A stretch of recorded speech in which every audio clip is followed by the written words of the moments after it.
गौतम बुद्ध की जन्म कथा। गौतम बुद्ध के पिता का नाम शुद्धोसन था। वे कपिलवस्तु के राजा थे। बात उस समय की है जब गौतम बुद्ध का जन्म भी नहीं हुआ था। राजा शुद्धोसन के कोई संतान न थी। इसी कारण संतान प्राप्ति की चाह में वे सदैव विचार गमन करते थे। संतान प्राप्ति की चाह में भी उन्होंने 2 विवाह किए। राजा शुद्धोसन की बड़ी रानी का नाम महामाया और छोटी रानी का नाम प्रजावती था। धीरे धीरे समय व्यतीत हो रहा था। राजा शुद्धोसन अब अधेड़ अवस्था में वृद्धा अवस्था की ओर अग्रसर होने लगे थे।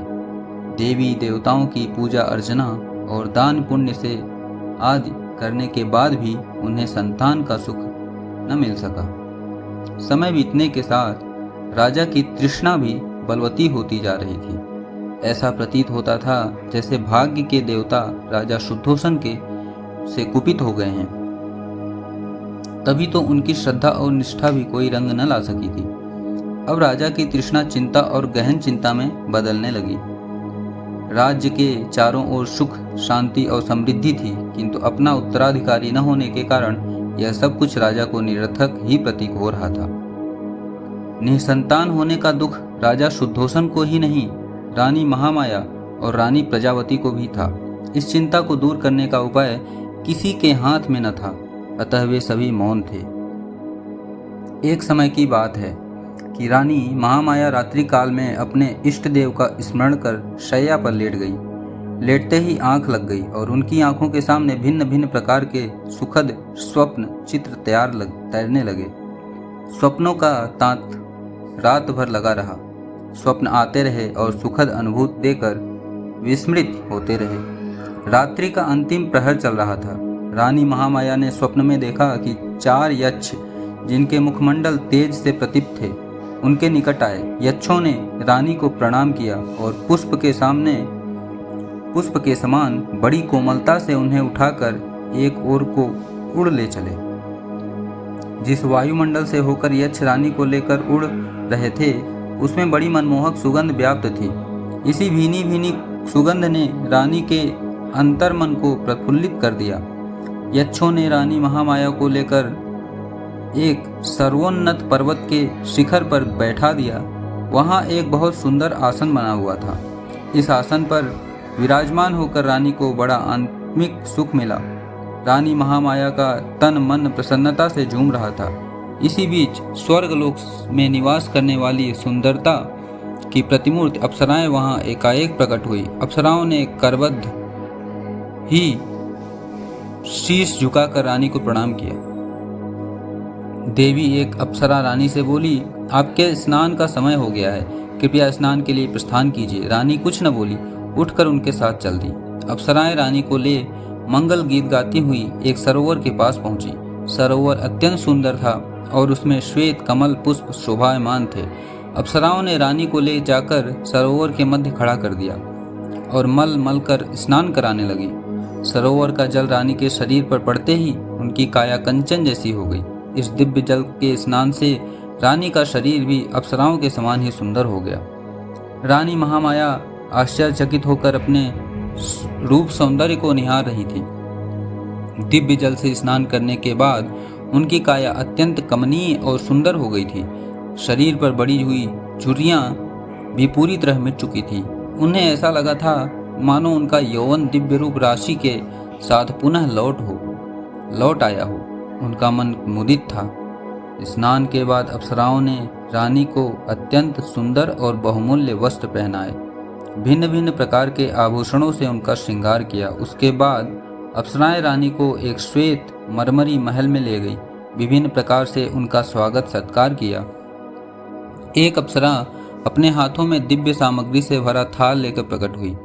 उस खाद्य सामग्री से स्वादिष्ट सुगंध उठ रही थी। उसने खाद्य सामग्री रानी के सामने प्रस्तुत कर दी। जब रानी ने उसका स्वाद चखा तो उसका तन मन आह्लादित हो उठा। दिव्य खाद्य सामग्री खिलाने के बाद अप्सराएं रानी महामाया को महल के एक दूसरे कक्ष में ले गई। उस कक्ष में एक पुष्पसेज सजी हुई थी। अप्सराओं के आग्रह पर रानी पुष्प सज्जित सेज पर विश्राम करने लगी। उस सेज के सामने ही रानी को एक स्वर्ण शैल और उस पर मंडराता सुंदर हाथी अपने अत्यंत निकट प्रतीत हुआ। हाथी ने कमल पुष्प से रानी के दाएं अंग पर धीरे से प्रहार किया और फिर लघु से लघुतर स्वरूप धरकर वह एकाएक रानी के गर्भ में समा गया। रानी ने भय और आश्चर्य से तुरंत अपनी आंखें खोल दी। अब रानी को पता चला कि वह स्वप्न देख रही थी। बड़ा ही आश्चर्यचकित कर देने वाला और सुखद स्वप्न था। आंख खुलते ही जिसका समापन हो गया था। जब राज ज्योतिष ने स्वप्न के फल की गणना कर बताया कि उनके यहाँ एक यशस्वी पुत्र रत्न का जन्म होगा, तो उनकी प्रसन्नता की कोई सीमा न रही। राज ज्योतिष की घोषणा ने जैसे राजा, रानी और प्रजा के ऊपर से चिंता की कालिमा को समाप्त कर दिया था। राजमहल में छाया सन्नाटा धीरे धीरे सिमटने लगा। ज्यों ज्यों रानी महामाया का गर्भकाल पूर्ण होने की ओर अग्रसर हो रहा था, त्यों तो राजमहल में प्रसन्नता बढ़ती जा रही थी। अब गर्भकाल लगभग पूर्ण होने को था। उस काल की प्रथा के अनुसार रानी अपने प्रथम शिशु को अपने माता पिता के गृह पर ही जन्म देती थी। इसे अत्यंत शुभ माना जाता था।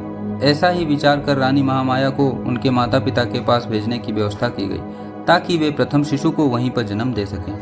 राजा की आज्ञा से एक सुंदर रथ को फूल मालाओं और मोती मड़ियों से सुसज्जित किया गया।